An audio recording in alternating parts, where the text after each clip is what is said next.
Atëherë, Këshilli i Përgjithshëm i LDK-s ka vendosur që Vjosa Osmani do të jetë bartëse e listës edhe kandidate për presidente, ndërsa kryetari i LDK-s Lumir Abdixhiku do të jetë kandidat për kryeministër. Si e shikoni kandidimin në një listë të Osmanit dhe të Abdixhikut? Po kjo është shumë interesante, ne kam thënë që këta ka pas marrëveshje ndërmjet tyre paraprakesh që të pozicionohen në këtë mënyrë që janë marrë vesh të pozicionimi ka qenë shumë i qartë, domethënë i negocium. Pra që zonja Osmani të jetë presidente, përkaqësisht kandidate për presidente në rast se do të ketë Lidhja Demokratike e Kosovës koalicion me BV-n, apo si dihet rezultati zgjedhor, domethënë çfarë do të jetë. Mirë, po në gjitha variantat pritet që zonja Osmani të kandidohet për presidentet e vendit, ndërsa në anën tjetër Abdixhiku kishte bën ishim jashtëzakonisht të mas lider politik i Lidhjes Demokratike të Kosovës, duke lejuar Vjosa Osmani të bëhet bartëse e listës dhe vetë të pozicionohet në listën zgjedhore në vendin e dytë, pra në pozitën e dytë, në numër 2, dhe tash interesi i ishte është domethënë zotit Abdixhikut jetë kryeministri i vendit, pra kjo bëbë marrëveshje dypalshme midis Osmanit dhe Abdixhikut.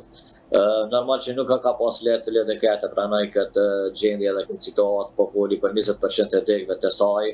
për shkak se kanë pasur domethënë kritika dhe vrejtje dhe komente negative për zonën Osmani, cila është larguar e PVV-s, përkatësisht prej LDK-s dhe ka bërë probleme dhe ka pas pasojë LDK në rezultat zgjedhor, pastaj është rikthyer, do të thotë situatat e ngjashme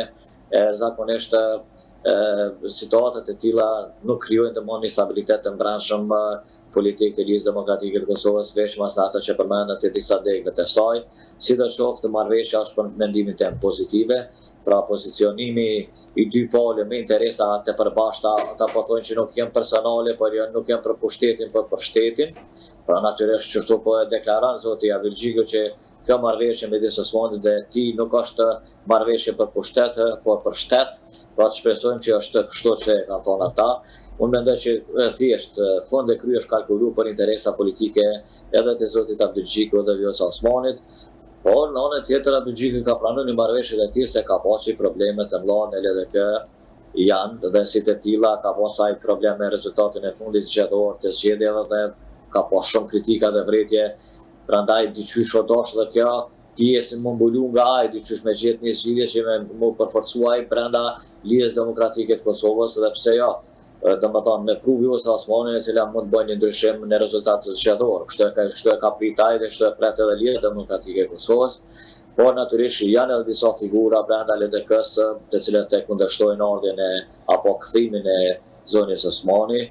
Megjithatë numerikisht nuk janë të shumë në ata që dihen publikisht, mirë po me degë është tjetër çështje, domethënë degët e LDK-s me që rreth 20% degëve të tyre nuk e kanë mendimin e mirë dhe nuk kanë pasur një pozitivitet kthimin e saj. Pra nuk kanë dashur më kthy shkurt e drejt me u kthy në LDK për shkak të tomë dhe pasojë që ka bërë. Dhe tash po shihet që ky kalkulim i zonës Osmani është po dihet që është më tepër personal se sa që është për diçka tjetër. Normal angazhimi politik është edhe interes personal, po nuk do të më konë primar interesi personal, por do të jetë interesi shtetëror, po lëvizjet e kësaj natyre bojnë me kuptu që ka dhe interesa ma shumë personale se sa reale objektive për shtetin, edhe pse në gjitha variantat LDK kjo, sidomos në pjesën e lartë politike të LDK-s, në Këshillin e Përgjithshëm të LDK-s dhe Abdixhikut ka treguar që është mirë kthimi i saj për shkak të asaj që LDK pak është më e dobët, domthonë është dobësuar shumë në gjërat e fundit, andaj po shpresojnë që mund të rritet të vota LDK-s. Unë kam thënë dhe po përsëris prapë për dikon 5-7% mund të ketë lëvizje pozitive LDK në gjërat e jashtëzakonshme, po pres që të ketë dikon 18%, jo më shumë, pra shumë po pyesin a mundet me dalë para LDK-s. Do të me konë shumë maj sinqert PDK ka një elektorat e vetin stabil, pra nuk e ka të leveshëm, për disa LDK-ja është e çuditshme për shembull në zgjedhjet nacionale, po thuaj se krejt LDK-ja në Prishtinë ka votu për AVV-s, domethënë është shumë e çuditshme me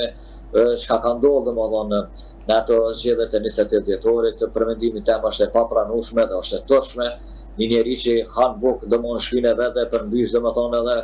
edhe sofrën e vet të bukës, voton për një subjekt tjetër politik dhe atë kryesisht për shkak të inateve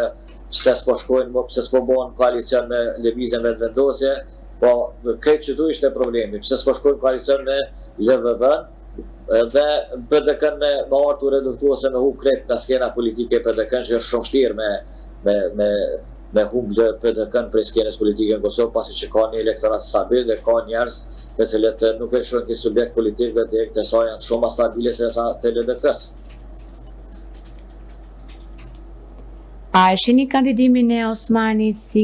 një sfidë e hapur ndaj Kurtit? Po natyrisht që është një sfidë e madhe edhe për Kurtin, po unë e thash që duhet natyrisht edhe kjo fushat, kom thënë edhe në media tjera duhet të orientohet midis Kurtit dhe Vjosa Osmanit. Këto do të jenë dy figura qendrore në këtë fushat të cilat të ballafaqojnë njëri me tjetrin. Pra Vjosa Osmani ka informacione të qarta dhe të shumta çfarë ka ndodhur në qeverisjen e VP-s, dhe duke pas parasysh që ka informacione natyrisht që mundet edhe me godit mas randi Kurtin. Pra LDK dhe VV-ja do të jenë domethënë në kundërshtim të plotë dhe besoj që fushata më e madhe në këtë zgjedhje do të jetë midis këtyre dy palëve. Përderisa PDK do të ketë një rol më tepër domethënë asaj opozitar që ka luajtur rolin edhe gjatë kohës kur ishte opozit, pra do të jetë pak më e qetë, zoti Hamza nuk njihet për një njerëz i cili bën tensione politike ose përdor fjala negative zgjedhor, apo ndërton fushate jo kredibile, jo të lehtëshme kështu me radhë, jo thyrse, domethënë. Unë mendoj që lufta kryesore do të zhvillohet midis LVV-s dhe LDK-s kësaj herë për shkak të Vjosa Osmanit. Pra LDK tash do të më pas një situatë të qartë, që mas mirë të është më dheq fushatën Vjosa Osmanit. Dhe me mbështet do të të gjitha dekt e LDK-s me mbështet zonin Osmani për të bërë një fushatë, do të jetë një fushatë shumë më e ashpër domethënë midis Kurtit dhe asaj. Dhe unë mendoj që nëse veç zoni Osmani bën një fushatë të këtij të asaj natyre saqë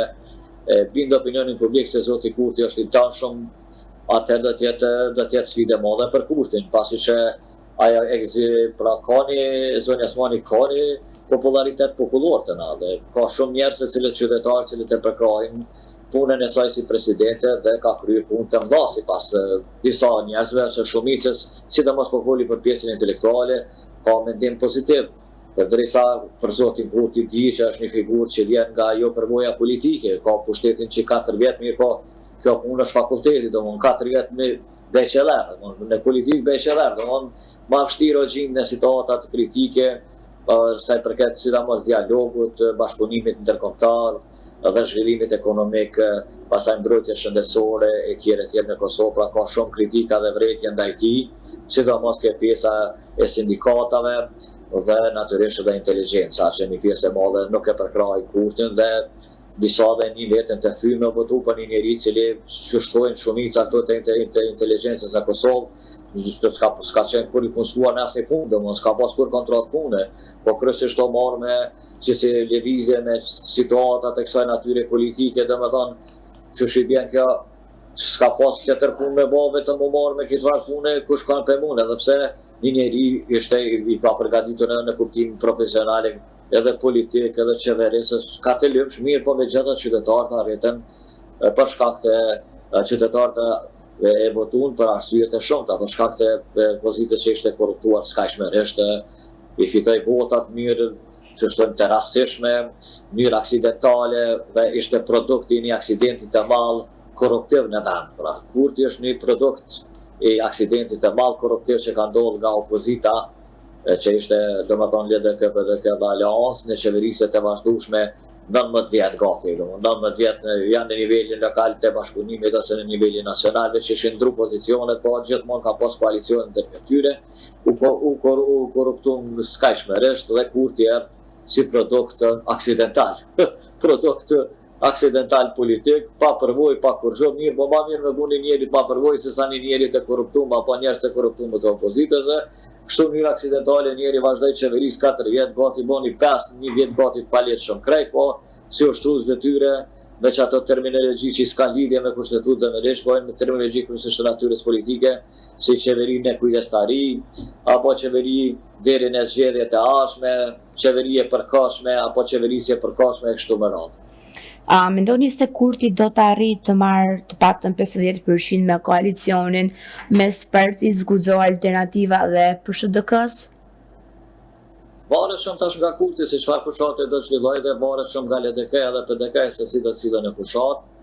Natyrisht i Kurti do të pret kusht rezultati nga këto subjekte politike, sepse këto subjekte politike që ka brenda në koalicion nuk kanë kur fare rëndësie për qytetarin. Pra qytetari as që merret me listën Guxo Alternativa, këto janë subjekte politike të grupacione njerëzish të cilët kanë themelu, domethënë subjekte politike pa elektorat të tyre, nuk dihet cila është elektorati, s'ka asnjë analizë që tregon që ata si lista Guxo për shembull ose Alternativa kanë diçka mirë, po kjo pjesa tjetër për PSHDK që është e pak më ndryshe. Këta kanë do votat e tyre dhe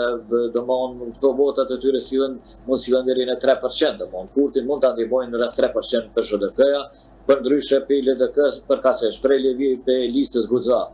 Dhe prej Alternativës kur që Kurti fitim s'ka bilione thamë në gjuhën popullore, veç e Kurti bakshishe për ta. Pra i bën ministra,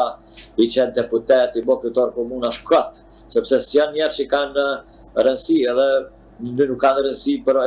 elektoratin, pra nuk kanë votues të vend. Pra fare, ato këtë janë mbështeten krejt në Kurtin, pra në figurën politike të Kurtit. Edhe VV-ja komplet ju e dini që është Kurti, po s'ka kur që prej tyre dhe në gati 90% të deputetëve të tyre nuk dihet as kush janë me Google i ki problemi gjithë çka kanë bën. Mirë po 10% i tyre dihet kush janë, mirë po 90% e deputetëve tyre të mos kanë kur far profesioni ose kur far profesionalizmi ose kërkon nuk kanë pas institucione që kanë pas ndikim do kontra. Janë njerëz të panjohur politikisht, janë njerëz të panjohur profesional, në asnjë fushë, pra kështu Kurti mirë aksidentale si kryeminist edhe ata bashkë me ta, krejt mirë aksidentale e mbo deputet, mirë po është për çuditni numri i tyre as ja vlen as me fol për ta, çështë mendoj unë, është një numër i madh i tyre cilët nuk ja vlen as me përmend, po që tash politika duke pas parasysh që kjo Kosovë quhet politikë, se ju e dini çka bën këtë politikë pa fare, lëvizja e vendosur s'është parti politike, është lëvizje e paknaqur. Kështu që ka në lëvizje të paknaqura mirë, po shumë çudi e lund rolin kritik ndaj edhe pse është në pozitë, lund rolin kritik dhe vazhdimisht kritikon opozitën, e lund sikur më kon kohën e dikush me ai vetë opozitë, Kjo nuk shkon ai po harron ose ka harru gati 4 vjet e fundit sepse ai 5 i ka pas prej 4 që i ka mandati ligjor dhe kushtetues që i takojnë. Ai po thosë tan kohën e marrë dhe me kritika. Shumë ka folur për opozitës, veç neve s'na intereson çka fol për opozitën, po çka bën për shtetar. Pra ai ka pas ndërtuar një narracion që duhet me luftu opozitën, po jo minimu qytetarit. Qytetarit çfarë kanë ndihmu dihet. Ja ka dole mosha sociale, do kanë 100 euro, 200 euro, kur s'ka bën rrogën e 13, dhe sa kush asnjë prej qytetarëve nuk mund që ka dhënë diçka tjetër. Mirë po, çudia më e madhe që mund të pyesni është si arrit ai më marr 50% tash. Ai ka arrit më marr mbi 50%. Edhe nëse i merr prap, është për shkak se s'kena na parti politike opozitare kredibile, pra që nuk kanë të korruptuar dhe që s'kan probleme të korrupsionit, sepse ka individ të ri që kanë ardhur në PDK dhe LDK, mirë po ka të alianca si subjekt politik që është në shurje. Nëse shuhet, nëse alianca nuk ka rrim pragën ta kaloj, atëherë kanë më shku votat e aliancës, kanë më shku në VV. Dhe mund është me prit në rezultat mbi 55% domethënë të lëvizjes vetëvendose, sepse elektorati diku do të më shku. Dije që aliancës të elektoratit nuk mund t'ja marrin në deçan, ku e ka edhe bazën themelore. Domethënë të vetën të themelimit, aty s'u marrin votat. Mirë për në komuna tjera, edhe pse ka gjakovën të udhëhesh në nivelin lokal, Suareken e disa komuna, kjo s'do të thonë gjë, se mund krejt me votu ata kundra domethënë aliancës dhe krejt me votu lëvizjeve vetëvendose. Është edhe një problem. Zoti Aradinaj mund të heqë dorë dhe nuk do të jetë të njëri i cili do të kandidohet në kryeministë dhe kjo do t'i kushtoj, do të ketë kosto të madhe për aliancën. Ju dini që aty njerëzit kanë fituar namë të tina, janë bërë kryetar komuna, janë mbështetur në fuqinë e tij politike, domethënë dhe s'ka pas kurrë tjetër alianca nitet me Ramushin, sikurse vetëvendosja vetëm me zotin Kurti. Alianca ka mujt me qenë subjekt pozitiv i një subjekti më i madh politik, mirë po zoti Haradinaj vetë ka shkatruar subjekt politik, edhe është në shkatrim të përfundimtar të këtij subjekti. Ai dikur ishte koalicion politik midis shumë partive, tash nuk ka më asnjë prej atyre partive, ka mbetë vetëm një njeri me një emër që ja kanë gjitë vetit Alianca për Anërinë e Kosovës, sepse emri tregon që ka qenë parti e koalicionit, ka qenë koalicion me parti tjera si Partia Parlamentare, Lëvizja Popullore e Kosovës, LKÇK e tjerë të mëdha. Ai ka qenë koalicion politik, ai ka shkatruar vetë atë koalicion. U do mbet vetë, normal nuk është çudi edhe po ta humb nesër edhe këtë pjesën tjetër të elektoratit që mos më vria sprogën me kaluar. Në këndvështrimin tuaj, kush është më shumë fajtor që Kosova po shkon për herë të tretë tashmë, zgjedhje në një harë kohor prej 15 muajsh? Fajtor kryesor janë dy partë. S'ka këtu fajtor individual ose vetëm pozita e hershme pra zoti Kurti që është përgjegjës është edhe opozita.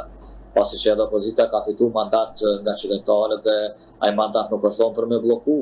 zotin Kurti, por është dhënë ai mandat për me bashkëpunu me zotin Kurti, sikurse janë asjatas Kurti ka përgjegjësi më të madhe politike sepse ka pas vota më shumë të fituara, ka pas përqindje të mëdha të lartë politike, se cilën e ka arrit vetë dhe natyrisht bashkë me një numër të madh të qytetarëve dhe njerëz të cilët e kanë përkrahur ata, kryesisht ata kanë përkrahur për ndryshim. Dhe ja kanë dhënë besimin për me qeverisë, ose ja kanë dhënë besimin me blloku. Ky nuk diti me lujë, dhe Kurti është ma problem ka me pas Kurti për mendimin tim ish dosh, me pas ma problem Kurti në zgjedhjet e jashtëzakonshme se sa opozita, pasi që përgjegjësia më e lartë vjen te Kurti, sa që me gjetë një konsenzus. Nuk shko krejt më marrë për vetë se sistemi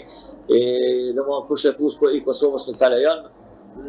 lejon sundimin, po ta lejon vetëm qeverisjen. Kjo i bie që dush me pas bashkëpunim sepse i ka limitet kushtetuese. Janë 3 elemente të cilët nuk mundet kurrësh me zgjidhje edhe po ta kesh mbi 50% domosdoshmë. Në çështja e ndryshimit të kushtetutës ku lipen 2/3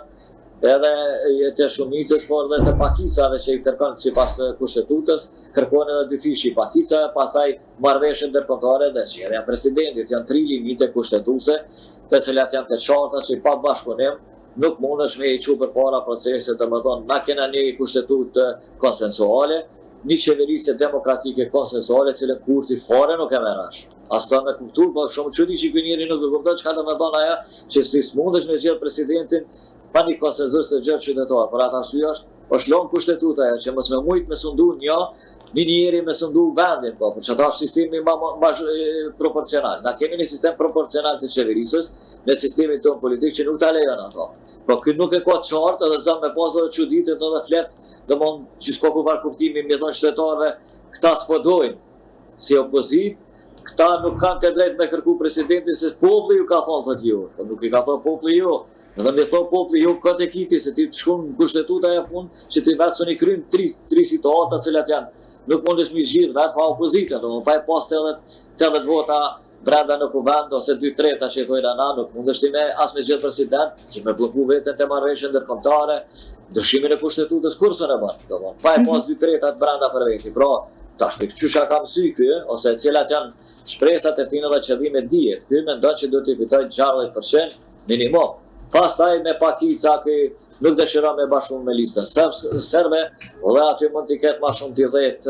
10 deputetë pakicave të tjera dhe çka mundet me mri në 75-6 për pak me mundet prap me mri, domethënë 80 vota brenda për me mund me zgjedh presidentin dhe shteti shka në zgjedhjet e jashtëzakonshme. Pra unë mendoj që përgjegjësi kryesor pse ka ardhur këtu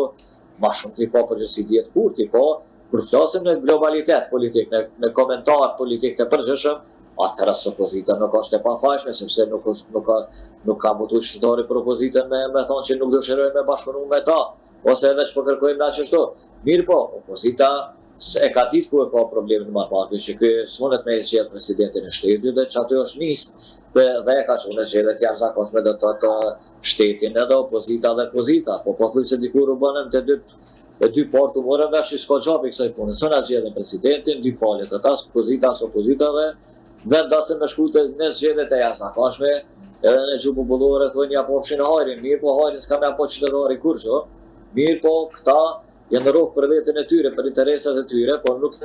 ka probleme këtu me qytetarin, se po të ishin rrugë këta për interesa qytetare. të shkriju ky konflikt për shkak se zbatuan do drejta qytetare, do premtime cilët janë dhënë gjatë fushata, i shkon e kuptueshme, por këta s'kan lidhje me premtimet cilët kretën gënjeshtër dhe mashtrime për popullin. Dy partë sa kanë mujt kanë premtuar, sikurse tash i kanë premtuar, mirë po vija funi ku gjë kërkojna, mirë po çudi Kurti s'ka çka premton në kuptimin ekonomik, s'ka ardhur për me zhvilluar ekonominë, s'ka kurrë, s'ka ardhur as për me bërë reforma në administratën publike, as në arsimin e lartë. Kto pa i bë dikush me kam i bë. Ky si besa skujt, se mundet me marrin shqiptar nga jashtë, pa në fund të fundit të gjën shqiptar të jashtëm do të nga vendet e tjera. Dhe të kërkoj të mund shqiptar ndërkombëtar, nëse veç nuk i beson vendore se kjo as vetes si beson, ka problem domon si figurë politike dhe me veten e vet, se leva me të tjerët brenda shtetit të Kosovës.